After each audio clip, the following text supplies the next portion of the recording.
Assalamualaikum warahmatullahi wabarakatuh. Perkenalkan, saya Amelia dengan NIM C01171514. Di sini saya akan melakukan cara keterampilan bantuan hidup dasar pada anak.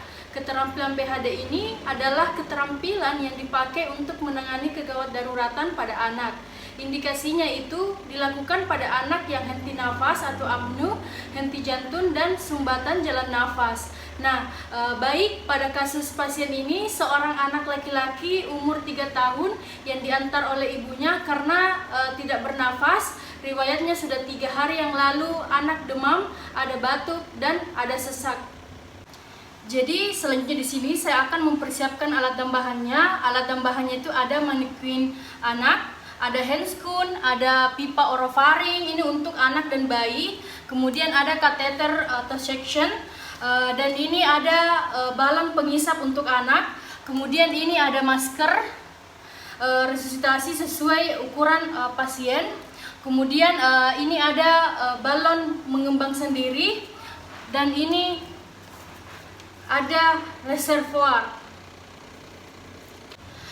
Jadi pertama-tama itu saya akan merakit dulu bag valve-masnya dengan menyambungkan masker resusitasi ke balon mengembang sendiri. Kemudian saya akan sambungkan juga reservoir ini dari bag valve-masnya. Yang ini adalah untuk selang oksigennya, dan ini ada pipa orofaring atau nasogastric tube. Jadi apabila kita terlalu lama melakukan ventilasi, akan kita memasang pipa nasogastric tube ini. Nah, selanjutnya saya akan mencuci tangan terlebih dahulu.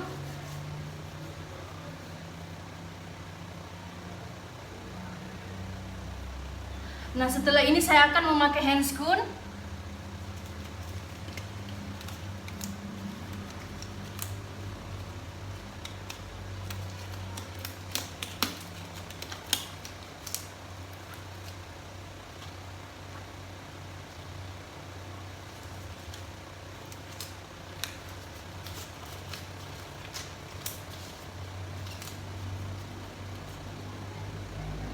Nah, apabila ada anak dalam kondisi gawat, maka pertama-tama kita ini lakukan adalah menentukan kesadaran dengan cara AFU, alert, verbal, pain, dan unresponsive. Nah, alert itu artinya dia sadar. Kemudian untuk verbal itu kita menepuk adiknya, dek. Nah, kemudian apabila dia tidak merespon, kita melakukan pain, bisa dengan menekan glabella, sternum, atau menekan pada ujung kukunya. Nah, apabila tidak merespon, maka kita ini dianggap sebagai unresponsive. Nah, kalau misalkan dia tidak merespon, maka pertama yang kita lakukan adalah short for help, atau meminta bantuan dengan cara, tolong, ada pasien yang gawat, tolong, gitu. Nah, kalau kita menekan tombol call blue apabila di rumah sakit, nah kemudian untuk approach with care-nya itu artinya kita ini harus menangani secara hati-hati. Nah, jadi jangan sampai kita tangani ini malah makin memperburuk kondisinya pada pasien. Misalkan kita ini tidak tahu ada cedera, atau tidak harus melepas semua bajunya. Bajunya yang melanggar. Nah, kemudian kita meletakkan di atas alas yang keras, dan cara memindahkannya juga dalam posisi yang lurus. Nah, selanjutnya untuk free from danger-nya ini kita jauhkan dari bahaya seperti ada kebakaran, ada kebanjiran. Kita juga harus mengevakuasi pasien ini di tempat yang lebih aman. Kemudian di sini saya akan mengevaluasi airway, breathing, dan sirkulasinya. Nah, airway itu kita evaluasi apakah ada obstruksi jalan nafas atau tidak. Kemudian untuk breathing, apakah dia apnu atau megat-megat. Kemudian untuk sirkulasi, apakah ada akral dingin atau tidak. Nah, setelah melakukan care of approach, kita ini menangani RW-nya, bisa sekalian juga evaluasi RW-nya dengan cara melakukan head till dan chin lift. Nah, head till ini tangan kita di dahi dari anak yaitu dengan cara mendongakkan. Kemudian kita akan mengangkat dengan chin lift itu tidak dengan ibu jari, dengan 3 jari saja. Nah, ini termasuk juga penanganan yang untuk tanpa cedera kepala sambil melakukan head till dan chin lift ini. Kita bisa melakukan juga evaluasi dengan look, listen dan feel. Nah, untuk looknya itu kita melihat, kemudian untuk listennya itu kita mendengar suara nafas, kemudian untuk feelnya kita merasakan hembusan nafasnya. Nah, apabila ada suara gurgling, kemungkinan itu adalah lendir. Kita bisa melakukan suction dengan menggunakan alat suction atau kateter untuk anak yang lebih besar. Permisi. Nah, atau pada bayi itu kita bisa menggunakan balon pengisap ini, memencet dulu, baru kita melepaskan dan kita membuangnya. Nah, ini juga tergantung dari umurnya. Nah, apabila sudah tidak ada suara gurgling dan anak ini masih tidak bernafas-nafas juga, maka kita akan memberikan nafas bantuan. Selanjutnya di sini kita akan memilih masker yang sesuai dengan pada mulut pasien. Jadi dia harus ini menutupi dagu, mulut dan hidungnya daripada anak ini. Nah, pertama kita harus melihat apakah ini cocok menutupi hidung, dagu dan mulutnya.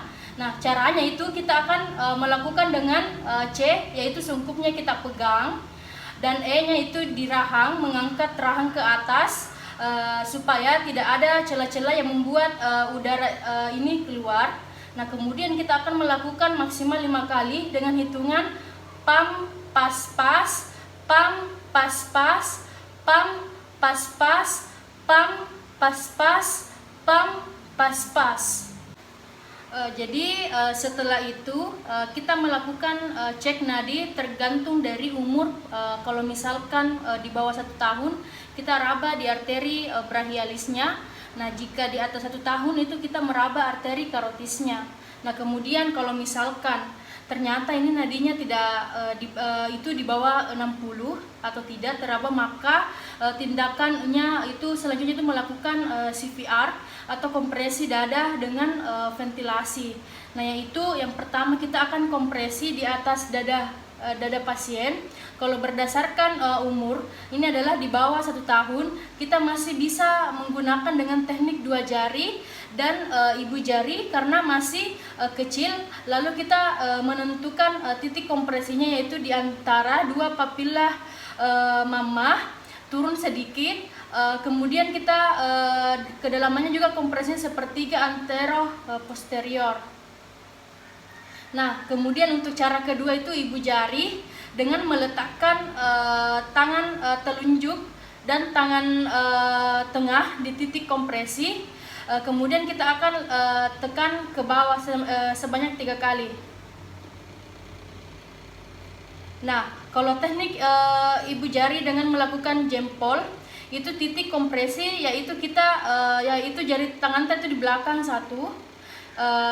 belakang badan dan menopang dari anaknya. Kemudian kita akan kompresi kedalamannya sepertiga antero posterior.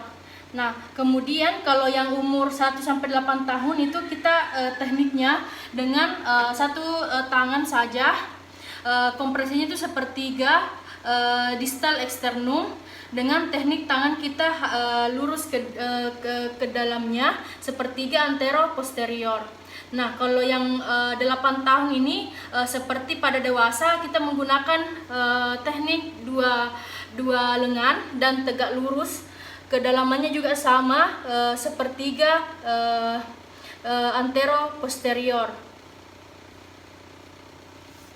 Jadi berapa jumlah kompresi yang kita lakukan antara kompresi dengan ventilasi untuk neonatus itu 5:1.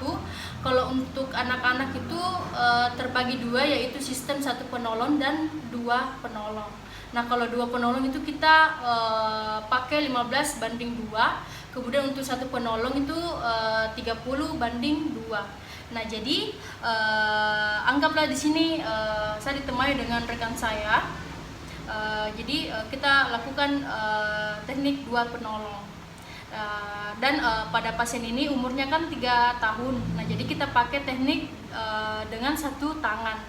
Nah, jadi sambil rekan saya juga membantu saya untuk memberikan ventilasi pada pasien. Nah, saya akan melakukannya 15:2. 1, 2, 3, 4, 5, 6, 7, 8, 9, 10, 1, 2, 3, 4, 5. Ventilasi 1, 2. Nah, kita melakukan 5 siklus atau sekitar 2 menit. 1, 2, 3, 4, 5, 6, 7, 8, 9, 10, 1, 2, 3, 4, 5. Diventilasi lagi 2 kali. Nah, setelah melakukan 5 siklus ini, kita evaluasi lagi bagaimana denyut jantungnya.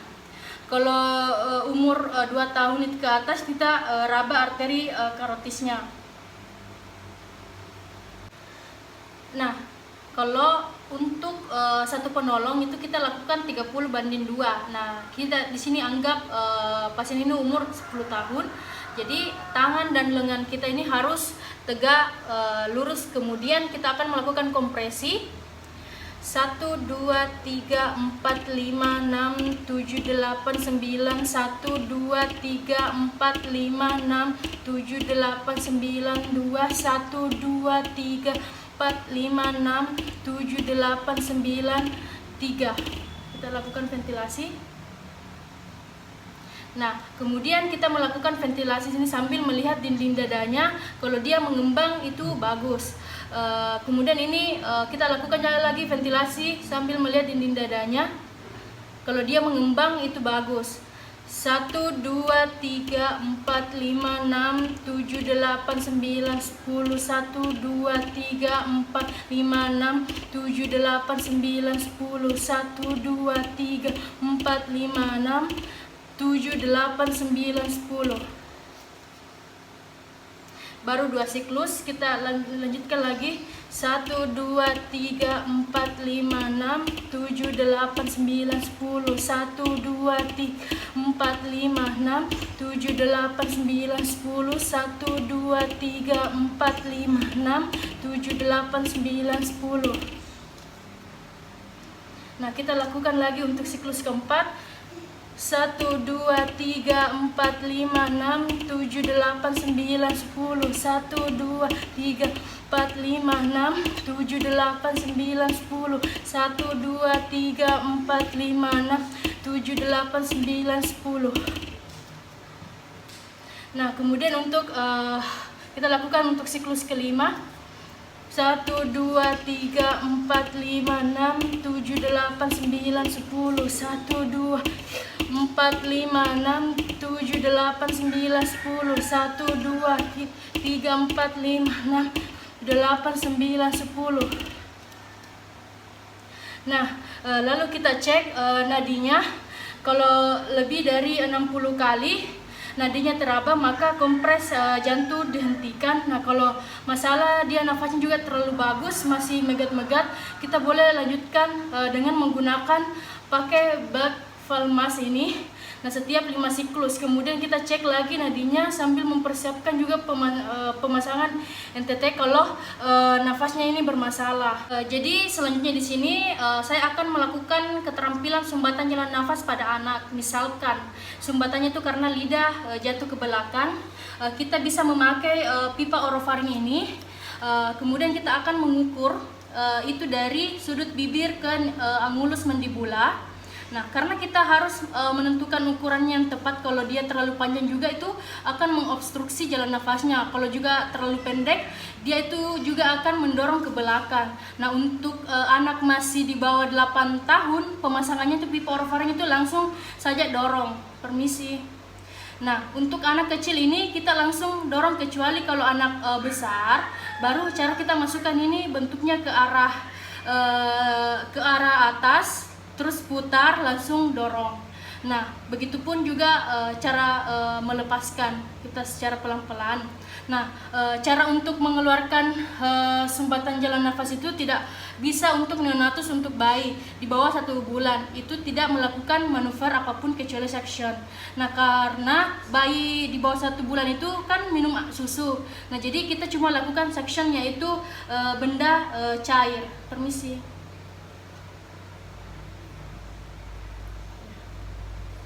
Jadi selanjutnya di sini kita akan lakukan bagaimana cara menangani sumbatan jalan nafas ini untuk benda padat pada anak-anak. Nah, kita bisa melakukan 2 cara pada anak kecil umur sampai 1 sampai 2 tahun yang belum bisa berdiri atau berjalan. Kita bisa memakai 2 cara, back blow dan chest thrust. Dan jadi kita ini menempatkan anak ini di antara lengan kita, kemudian pegang bagian mulutnya atau rahangnya supaya mulutnya ini terbuka. Jadi kita memegangnya kayak begini. Nah, kemudian kita taruh di atas paha kita, kemudian kita akan posisikan anak ini lebih ke bawah. Nah, kemudian dengan punggung tangan kita ini yang sebelahnya kita menghentakkan di antara 2 skapula sebanyak 5 kali. 1, 2, 3, 4, 5. Nah, jadi kalau belum bisa keluar, kita bisa memakai chest thrust. Tetap di antara tangan kita, di antara lengan kita, kakinya kayak gini. Nah, kemudian kita pegang harus dalam kondisi yang stabil. Kemudian di sternum di antara 2 papila mama. Kemudian kita dorong ke atas sebanyak 5 kali. 1, 2, 3, 4, 5. Jadi untuk anak yang lebih besar kita bisa menyesuaikan dengan ketinggian anak kaki. Kita berlutut, kemudian kita melakukan dengan 2 cara, yaitu Heimlich maneuver dan back blow. Nah, pertama kita melakukan Heimlich maneuver dengan mengepalkan tangan, kemudian meletakkan di antara umbilikus sedikit, kemudian kita tarik ke atas. 1, 2, 3, 4. Nah, posisi anak kepalanya ini lebih menunduk ke bawah supaya benda padatnya ini bisa keluar. Jadi kalau 5 kali itu belum keluar, maka boleh dengan back blow. Tangan kita di bawah di bawah lengan si anak, dan kita akan rangkul, dan kemudian kita akan melakukan tepukan di antara 2 skapula sebanyak 5 kali. 1, 2, 3, 4, 5. Jadi untuk anak yang tidak sadar, kita bisa abdominal thrust kan dengan cara tangan kita itu kaitkan di atasnya, kemudian kita taruh sedikit di atas umbilikus, kemudian kita dorong ke atas dengan cara jongkok di depan si anak, kemudian kita dorong ke atas sebanyak 5 kali. 1, 2, 3, 4, 5. Setelah melakukan bantuan hidup dasar pada anak, saya akan membuka handscoon dan mencuci tangan kembali.